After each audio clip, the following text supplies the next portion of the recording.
India's number 1 varicose veins hospitals ఐబీసీను సంప్రదించండి. మీ నొప్పి లేని ప్రయాణాన్ని శ్రీ గురుభ్యో నమః. మహాగణాపతి నమః. శివాయ గురు నమః. శ్రీ కామేశ్వరదేవి నమః.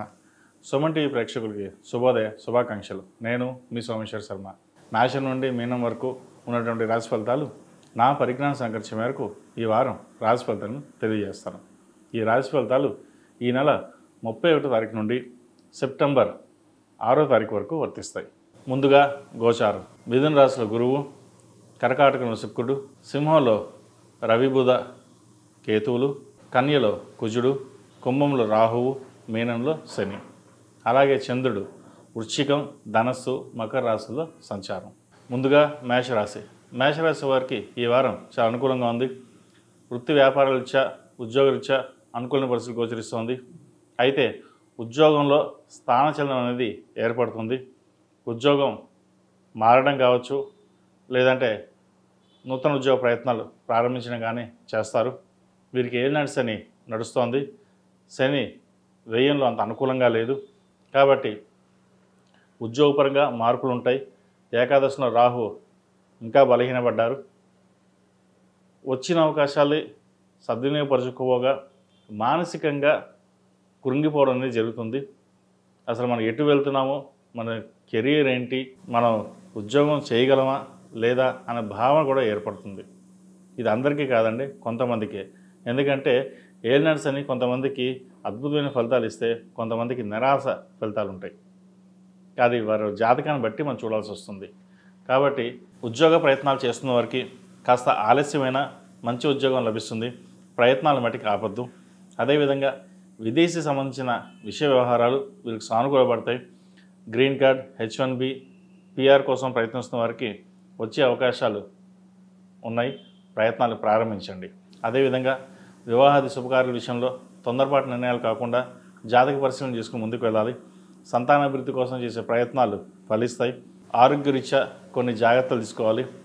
ముఖ్యంగా యూట్రస్ సంబంధించిన విషయ వ్యవహారాలు, అదేవిధంగా ఇండైజెషన్, అసిడిటీ ఈ విషయంలో ఇబ్బంది పెట్టే విధంగా గోచరిస్తుంది. జాగ్రత్త వహించండి. క్రయ విక్రయాలు లాభిస్తాయి. ఒక భూమిని అమ్మి ఇంకో చోట ఇన్వెస్ట్మెంట్ చేద్దామనే ప్రయత్నాలు ప్రారంభిస్తారు. అది ప్రారంభించండి, మంచి ఫలితాలు సంప్రాప్తిస్తాయి. ఈ రాశిలో జన్మించిన విద్యార్థులకు కాలం అనుకూలంగా ఉంది. విదేశీ వ్యవహారాలు కాస్త సానుకూలంగా ఉన్నప్పటికీ చేతి దాకా వచ్చిన అవకాశాలు జారిపోతాయి. ఉద్యోగం చేద్దామంటే ఉద్యోగం రాదు. పోనీ H1B ఎక్స్టెన్షన్ అవుతుంది అంటే దాంట్లో కూడా జాప్యం జరుగుతుంది. ఎందుకున్నాము, ఏం చేస్తున్నాము, ఎటు వెళ్తుంది మన జీవితం అనే భావన ఏర్పడుతుంది. ఒక రకంగా చెప్పాలంటే వైరాగ్యం అని చెప్పచ్చు.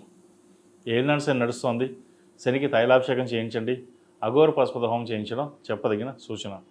అయితే ఏదైనా మన సంకల్పం ఉండాలి. ధైర్యంగా ఉండి మీ పనులు మీరు ప్రారంభించండి. అవి ఎటువంటి ఇబ్బంది లేకుండా ముందుకు సాగే పరిస్థితి గోచరిస్తుంది.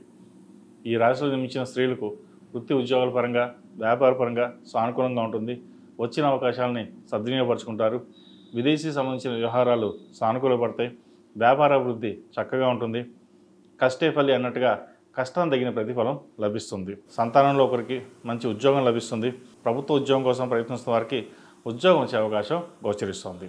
ఈ రాశివారు ప్రతిరోజు ప్రతినిత్యం నాగసింధూరం ధరించడం, ఆరావళి కుంకుమతో అమ్మవారిని పూజించడం, ఓం నమో నారాయణ ఒత్తులతోటి దీపారాధన చేయడం చెప్పదగిన సూచన. వీరికి ఏలినాటి శని నడుస్తుంది. నువ్వుల నూనెతోటి దీపారాధన చేయడం, అలాగే 8 శనివారాలు నువ్వుల నూనెతోటి శనికి తైలాభిషేకం చేయించడం చెప్పదగిన సూచన. ఈ రాశిలో జన్మించిన వారికి కలిసి వచ్చే సంఖ్య 2, కలిసి వచ్చే రంగు నావీ బ్లూ. ఏదైనా పని మీద బయటకు వెళ్ళేటప్పుడు మంగళవారం కానీ శనివారం అడిగిన వెళ్ళండి. మంచి ఫలితాలు సంప్రాప్తిస్తాయి.